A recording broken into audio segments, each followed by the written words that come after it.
último mover antes da vinda de Cristo. Porque a história seguinte, a de Neemias, é o capítulo 2 do livro de Lucas, que é a vinda do Messias. Então aqui nós temos um outro personagem que é Malaquias, e nós ainda vamos estudar esse livro, se o Senhor permitir. Porque ele está ligado com o livro de Neemias. Então quando você termina esse cânon aqui, do Velho Testamento, o que você tem? A vida de Cristo. Então nós não podemos deixar isso passar. Achar que o livro de Neemias é um livro apenas para ser lido, é histórico, nada disso. Esse livro fala do mover de Deus no fim de uma dispensação. Eu vou repetir isso. O livro de Neemias fala do último mover de Deus ao final da última dispensação, do cânon do Velho Testamento. Porque depois vem as próximas, que está no Novo Testamento. Então, o último mover de Deus ao final de uma dispensação. Estão vendo?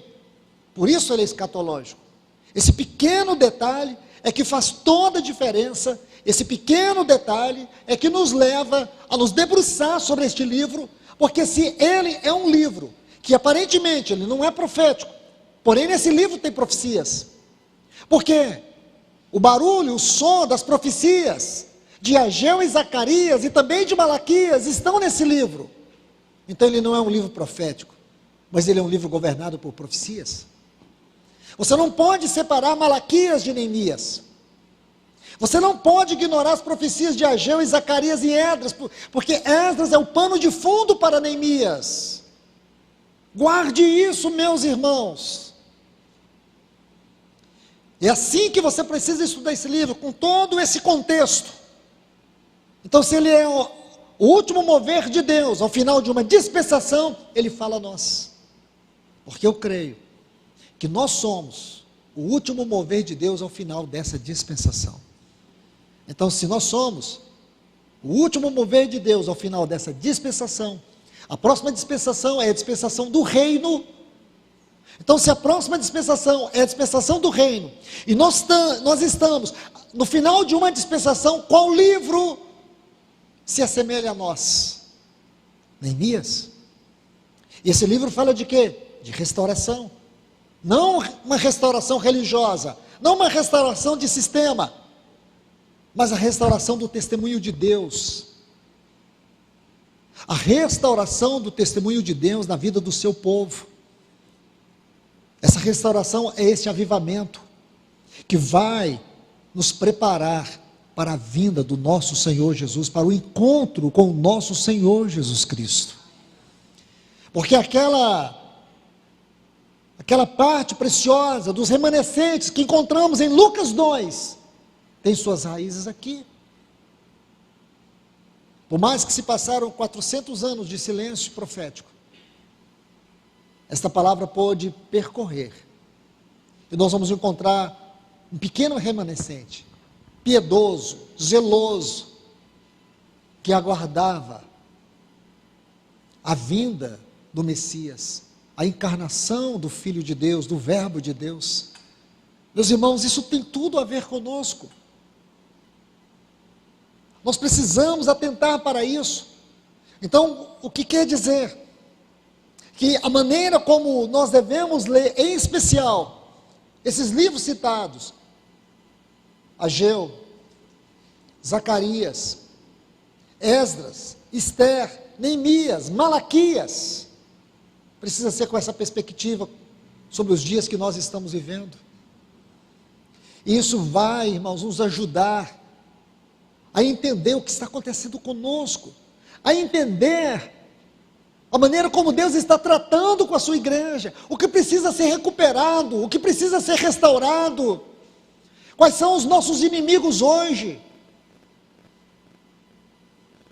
as artimanhas do inimigo, como ele trabalha e batalha para impedir que Deus alcance entre nós a sua obra. Quais são os nossos adversários? Quais são as oposições que enfrentamos? Aqui nesse livro, como também Esdras, como também Malaquias, Ageu e Zacarias, e também Esther. Nós vamos ter um quadro só. Esses livros formam um grande quadro, e é daí que você vai tirar as lições,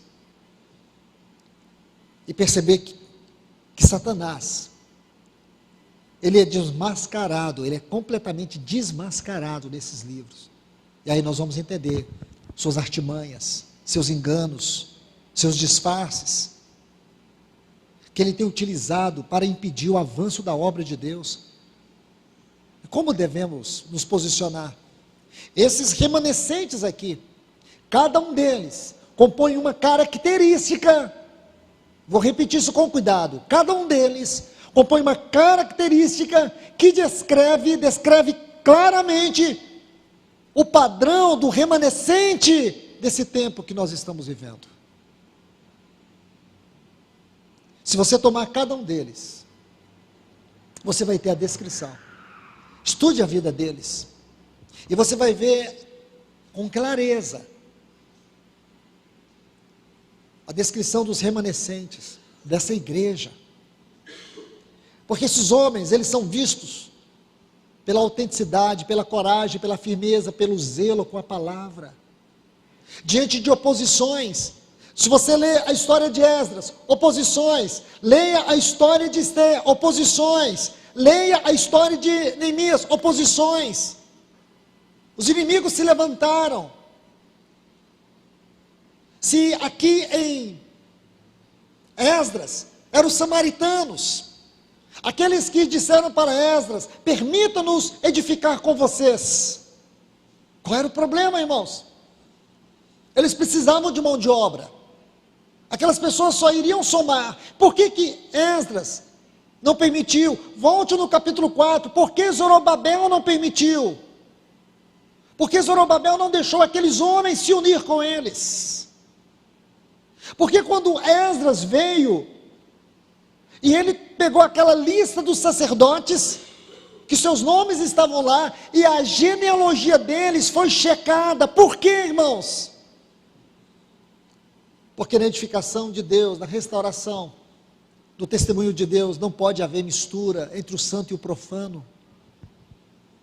Não pode haver desvios, não pode haver imundícia. Você vê o zelo deles. Quando você chega no livro de Esther, você vai ver uma posição terrível. Havia uma potestade que era descrita pelo nome de Amã, um alto oficial do imperador. Amã é um descendente dos amalequitas. Lembra quando Deus ordenou Saul a apagar, aniquilar os amalequitas da face da terra? E o que ele fez? Ele deixou o melhor dos amalequitas. Quem foi que enfiou aquela lança em Saul? Um amalequita. E agora, muitos anos depois, um amalequita se levanta para destruir, exterminar o povo de Deus na terra. Na tipologia bíblica, os amalequitas é uma figura da carne. Vou falar isso com muito cuidado. Na tipologia bíblica, os amalequitas é uma figura da carne. Aquilo que você não destruir na sua carne, aquilo que é da carne e você consegue guardar, preservar, é o que vai te destruir. Então não faça provisão para a carne.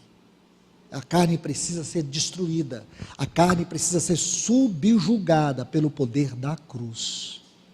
O que nós preservamos da carne, o que você esconde da carne, é o que vai te destruir.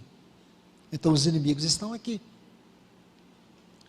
Lá no livro de Esdras, é os samaritanos, que nós podemos denominar falsa religião. Falsa religião. Em Esther, é a carne, prefigurada por Amaleque. Quando você chega no livro de Neemias, você percebe uma oposição mais escancarada Sambalá, Tobias, homens que demonstram um espírito de potestade,